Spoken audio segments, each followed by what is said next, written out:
Nossa conversa agora é com a professora Michelle Ciulla-Lipkin, que é diretora-executiva da National Association for Media Literacy Education, uma das mais importantes associações educacionais de alfabetização midiática nos Estados Unidos. Teacher, thank you very much for this interview. How misinformation can stimulate lots of bad things in the ambience of digital media, for example? So I think the combating of mis and disinformation has become a really big part of cultural conversation all over the world, right? And I think the shift has been with social media and with the speed that we get information and the amount of information we're getting is so overwhelming. So mis and disinformation is difficult to combat because of that speed and that amount. But mis and disinformation have real world consequences. We've seen it politically, we've seen it based on like health information. Think about everything we saw during the pandemic. So mis and disinformation have real world consequences. But what's interesting is from a media education standpoint, it is not enough to just ask if information is true or false. We want to have a deeper understanding of mis and disinformation than just, okay, I shouldn't believe this. Because even the disinformation is important to understand. It's important to understand why we're seeing it, what the agenda is, what they're trying to do with it. So that's where media education and media literacy come in, because it allows for that deeper understanding and not just simply identifying it, but understanding it. Take action. Yes, you have to. How can we take action exactly.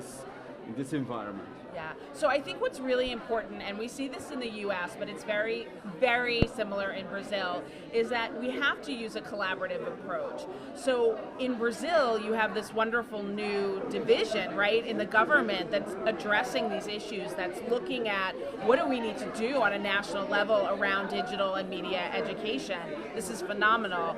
We can't solve our problems unless we're all working together. So it has to be government, it has to be education, it has to be the social media platforms, it has to be advocates, it has to be the general public, right? We're not going to solve these huge problems that we have without working together, and we need different constituencies involved with the problem solving.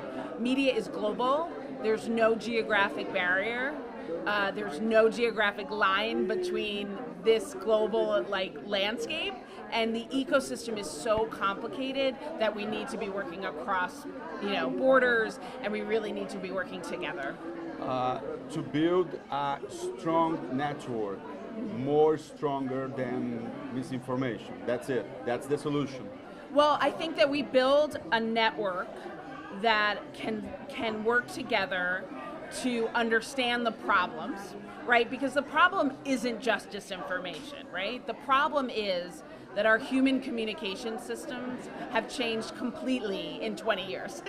And none of us know what to do. So and will change next who knows, 5, right? next 1 year. So what skills do we need in that kind of ever-changing environment? But this is why sometimes I get frustrated talking about disinformation, because I would argue that we don't even understand information, right? We don't really understand all the different ways we get information, entertainment, video games, different social media platforms. So it's really important that we don't just think of this as a problem with disinformation. Because magically, if we took all the different disinformation away, we'd still need media literacy, we'd still need media education, because there is so much media that impacts us every day. How professional journalism can empower the system to build a new place, a new way to educate our children and youngers? I think that journalism and media literacy go very well together. We're very good partners. And we have a lot of relationships with journalists and journalism outlets.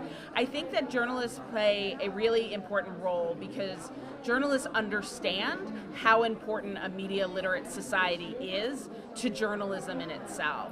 So I think journalists can play a big role in giving attention to this issue, in in pushing for stories about education and what's happening in the education systems and rising kind of the profile of these issues. But I also think journalism outlets, transparency, making sure your readers and your viewers know the process is part of media literacy, right? Is knowing how does even journalism work, because people are going to trust systems better if they really understand how they work. How artificial intelligence are changing things in this game in general? Yeah, so AI is such a fascinating thing, especially because of how much people are talking about it now, not realizing that we've been dealing with AI for so long, right? So I would say this is why skill-based strategy is really important, because AI is now, what is next, right? Who knows what's next? So what are the skills we need to be able to evolve regardless of the changes in technology? So if we focus on the skills, we might have a better chance than just focusing on the current technology. But this is also why just determining whether something is real or fake is going to get more and more difficult, and that's why we also need to seek deeper understanding. How can a media and education program could be well implemented in context of Brazil, US, and other countries in the world? So I think what's really important is that we think of media literacy as lifelong skills. So you need to kind of hit these skills in a lot of different ways. Certainly formal education from the youngest ages through what we call high school. I don't know if that's what it is here, but through before the university level, it has to be integrated into classes.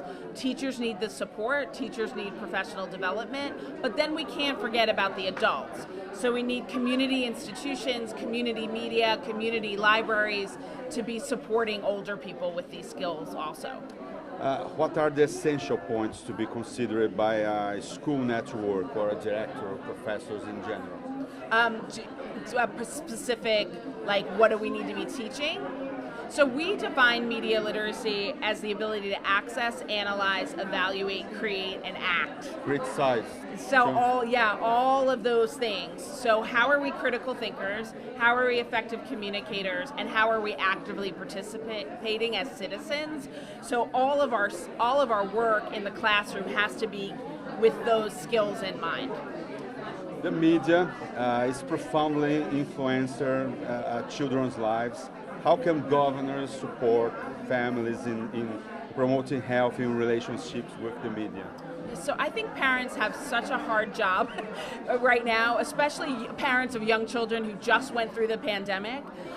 They did not grow up this way. They did not grow up in this technology-saturated world. So we have to give them support. We have to give them, education. We have to make sure we build systems into parenting education so that they have some help in guiding their children through this time. I mean, how would they know? Like, parents are overwhelmed by the changes of technology. They don't relate to it. They don't know what school is like these days or what their kids' social lives are like, because it's very different. So we need to build government supports. We need to build education models for parents to help their kids, navigate. So maybe it's through schools, maybe it's through, parent education programs through schools. Maybe again, we're looking at community-based organizations that are helping parents navigate this complex world that they're bringing up their kids. It's very complicated. So whatever we can do to support parents,